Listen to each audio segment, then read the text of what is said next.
O Senhor esteja convosco. Ele está no meio de nós. Proclamação do Evangelho de Jesus Cristo, segundo Mateus.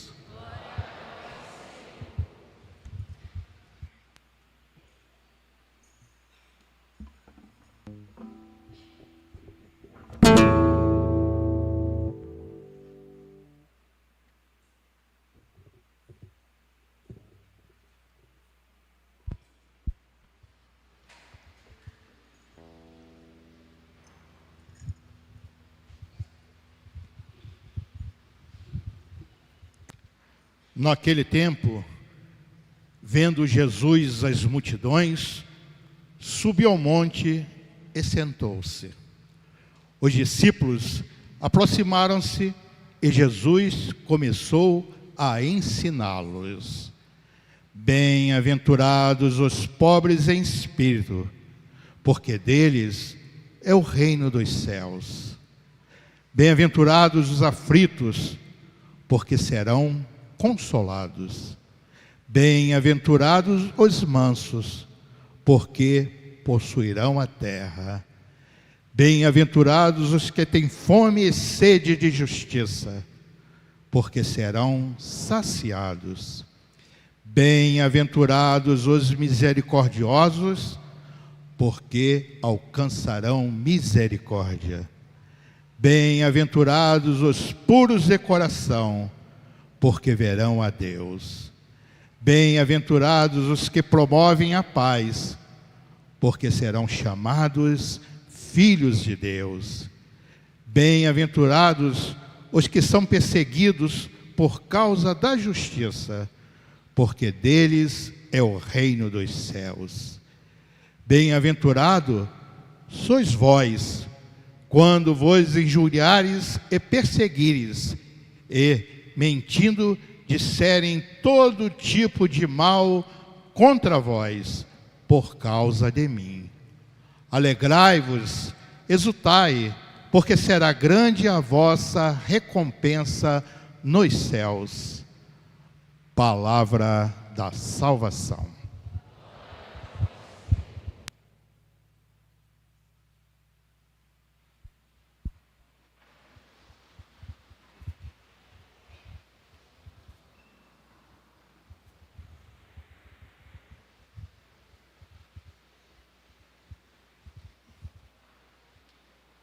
Reverendos diáconos Júlio, diácono Vorne, queridos e amados irmãos e irmãs, queridos irmãos e irmãs que nos acompanham em suas casas através da nossa transmissão. Tudo bem com vocês? Futuros coroinhas. Hoje também a nossa paróquia está em festa, porque serão, eu vou usar o termo correto, tá? Serão vestidos coroinhas. 13? São 13 novas crianças. Eu fiz questão de falar vestidos, porque nós temos a tendência de falar que eles são investidos, né? Porém, me perdoe do fundo do coração, o coroinha não é um ministério para ser investido, né? Os ministros são investidos. Eu sei que investidura tem a ver com ofício que a pessoa recebe. Fulano foi investido naquele ofício, naquela finalidade. E aí, analisando bem assim por cima, de alguma forma, os coroinhas têm uma função específica, ok, mas não caracteriza ministério. Portanto, me perdoem falar isso, está sendo até transmitido, daqui a pouco eu vou apanhar também aí, né? O termo investidura para a coroinha não deveria ser aplicado, né? Mas é um serviço bom. O termo investidura é porque nós, de repente, associamos investir ao ato de vestir, né? Mas não é isso. Não é o ato de vestir que nós usamos para investir alguém em algum ofício. Até porque, só um exemplo básico, né? Os mesques, quando são investidos, eles já entram vestidos na missa, né? Eles não recebem a veste durante a celebração, eles já entram vestidos, né? Tecnicamente falando, sei que, agora apanho de vez, agora é para apanhar de vez, né? Sei que quando um seminarista é investido, aí sim, né, no ministério de leitor ou de acólito, né, na verdade, quando eles são investidos nesse ministério, aí sim o termo investir está correto, porém tem um negócio que não está previsto e virou costume aqui em nossa arquidiocese, eu não sei se em todas as dioceses, mas aqui principalmente virou um costume. O canto ou o rito de paramentação dos ministros, coisa que também não deveria existir, né? A paramentação era dos ministros acólitos, eleitores, deveriam já, diz o texto do cerimonial dos bispos, e diz assim que o candidato já entra vestido de túnica ou, né, alva, e aí recebe o ministério. Ele já entra vestido, paramentado para aquele fim, para aquele ofício. Porém, devemos sim celebrar e incentivar os coroinhas, né? Os coroinhas, então parabenizo a todos que se sentiram também assim, de alguma forma motivados a assumirem também não podemos negar isso, este ofício, né, de serem coroinhas. Porque o coroinha é aquele que está junto do altar. E quanto mais junto do altar ficamos, mais participamos de modo mais intenso dos mistérios celebrativos. Intensidade não tem a ver com tensão, tem que fazer a coisa, que às vezes também acontece, né? Tem que entrar o turíbulo, aí fica todo mundo tenso, né?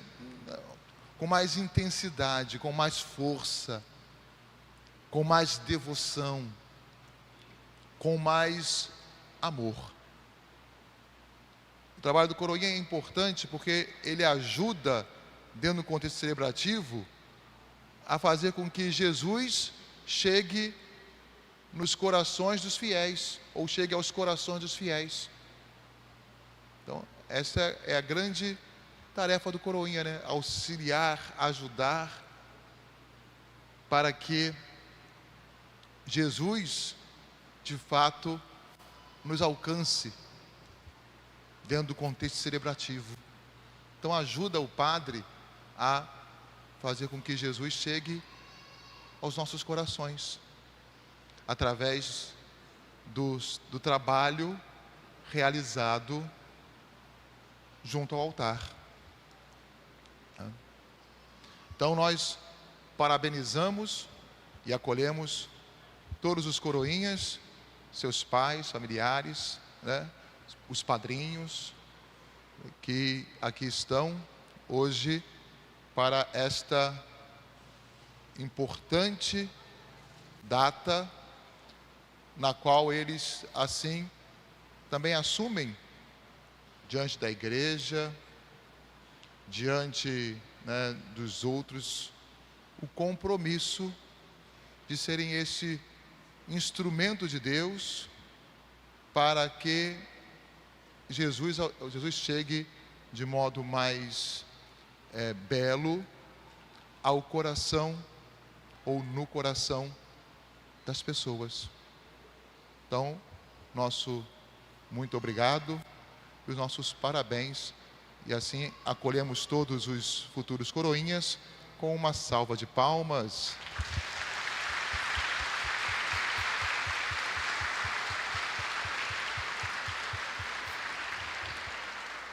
E que Deus vos abençoe nesta empreitada que o próprio Senhor vos confia. Hoje a igreja celebra a solenidade de todos os santos, os reconhecidos, chamados canonizados, e aqueles que ainda não foram canonizados, mas já participam desta realidade.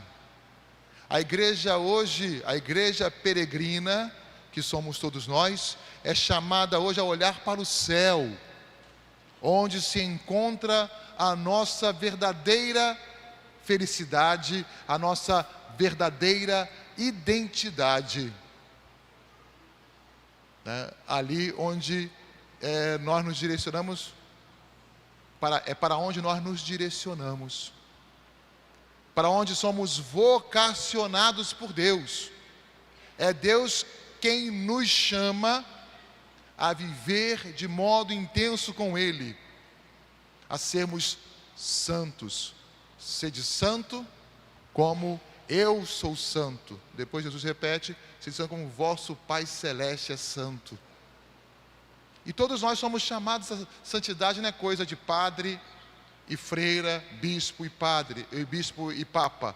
É de todos nós. Cada um ao seu modo é chamado a viver a santidade.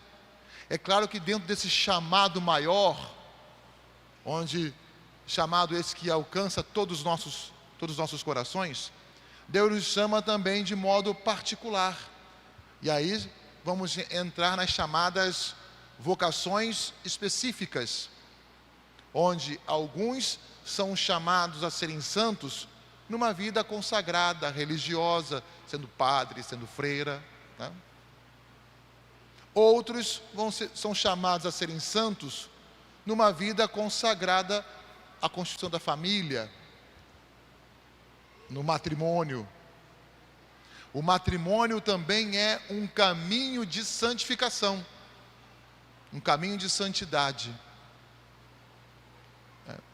Precisamos mudar nosso conceito em relação ao matrimônio e entender que ele também é um chamado de Deus.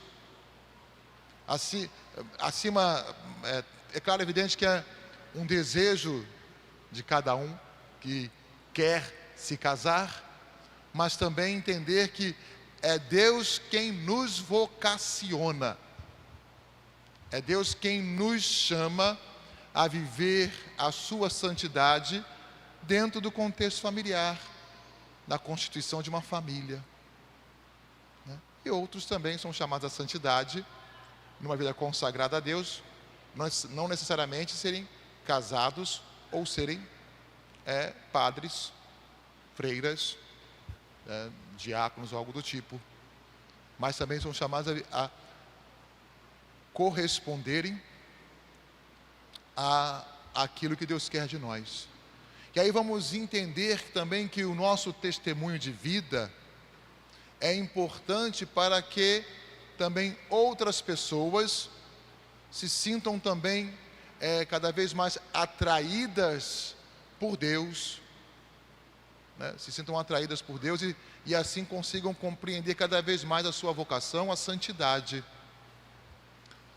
Por isso que a igreja, ela é essa proposta de Deus para a salvação do mundo, porque através da nossa resposta sincera a Ele, Ele faz de nós uma proposta dele para a santificação e para a salvação.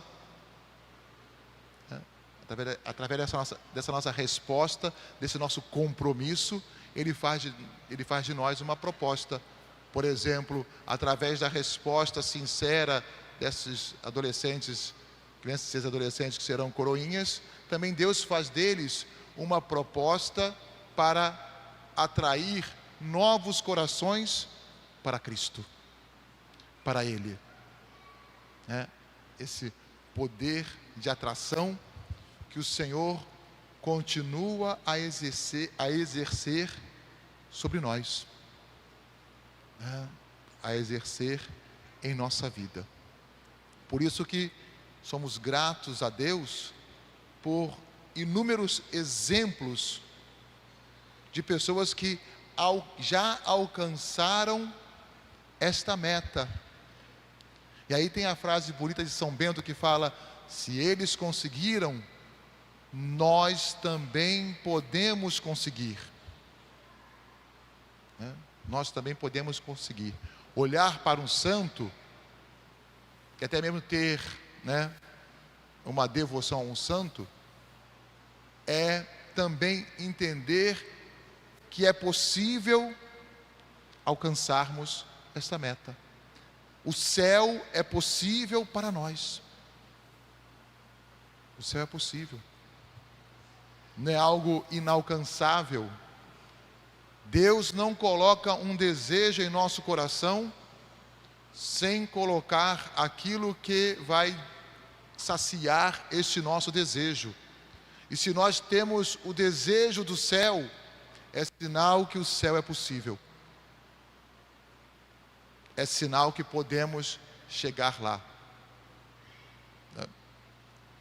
E como eu já disse a vocês também, esse nosso desejo de eternidade, só Deus é capaz de saciar. Só aquele que é eterno é capaz de saciar nosso desejo de eternidade. Por isso que eu repito que quando colocamos outra coisa no lugar de Deus, frustramos o desejo de nossa alma. Frustramos no frigir dos ovos a nossa vocação à santidade. Porque é nele que conseguimos compreender e corresponder a este chamado que Ele faz a cada um de nós. Quando Ele nos chama a sermos santos como Ele é santo. A festa litúrgica de Todos os Santos é celebrada desde muitos anos. É muito antiga na igreja. No início, ela celebrava apenas os santos mártires numa celebração depois de Pentecostes, mostrando assim como a santidade como fruto da ressurreição do Senhor na força do Espírito Santo. Era fruto da ressurreição, onde somos impulsionados a colher esses frutos na força do Espírito. Por isso que a festa era celebrada depois de Pentecostes. O Papa Bonifácio IX, em 609, ele faz uma coisa interessante. Ele consagra o Panteão de Roma, um monumento feito para vários deuses, a Nossa Senhora e todos os santos. E passou a celebrar anualmente a missa de Todos os Santos ali. Depois, a festa vai se difundindo pela Europa e vai ganhando mais força e corpo e estrutura, acabando sendo fixada em 1º de novembro. E depois, é claro, com a reforma litúrgica promovida pelo Vaticano, onde vai dar autonomia para as conferências episcopais fazerem as transferências, a festa de Todos os Santos em alguns locais, como no Brasil, sai do dia 1º de novembro, quando o dia 1º de novembro não cai no domingo, e vai para o domingo que segue o dia 1º de novembro. Assim se celebra Todos os Santos, exceto, é claro, tem uma exceção, quando o dia 2 é domingo. né? O dia de finados é domingo, né? Aí tem a exceção da transferência do dia primeiro para o domingo que segue, já que o domingo que segue é dia de finados, né? Mas no geral passou a ser celebrado assim. E é interessante também essa transferência para o domingo, porque dá mais oportunidade para que o maior número de fiéis compreendam melhor esta festa e participe melhor, com mais intensidade dela, porque, como eu disse antes, esta festa tem tudo a ver com a nossa vocação, com o nosso chamado a sermos santos e compreendermos que todos nós, padres ou não, somos chamados a viver no modo que Deus assim nos inspira, a santidade. E como eu falei para vocês, ser santo é ser normal. A anomalia está no pecado. A anomalia está ali. Ser santo é viver a normalidade daquilo que Deus quer de nós. O nosso problema é que a nossa sociedade inverteu um pouco os valores e muitas das coisas daquilo que não era para ser normal virou normal. Ah, é normal, padre, né? E é normal escutarmos essa frase, ah, é normal, né? Quando na verdade não deveria ser assim. Então, ser santo é viver a normalidade dos fatos daquilo que Deus quer de nós. É ser feliz e realizado em Deus. Às vezes a gente pensa que ser santo é aquele que anda sempre com dor no fígado, ou com uma pedrinha no pé. Está sempre torto, sempre com a cara feia. Tá, eu não preciso ter dor no pé para ter cara feia. Eu pensava que eu era bonito, mas eu descobri que eu não sou, né? Pedro me provou que eu sou feio, né? Eu pensava que eu era bonito. Aliás, quem me provou que eu era feio mesmo foi o Júlio, quando me confundiu com uma pessoa aí, que eu vou ficar quieto. Aí eu falei, eu sou feio mesmo. Mas ser santo não é ter cara feia, né? Ser santo não é ter sempre aquela cara de dor. Ser santo é ser feliz e realizado em Deus.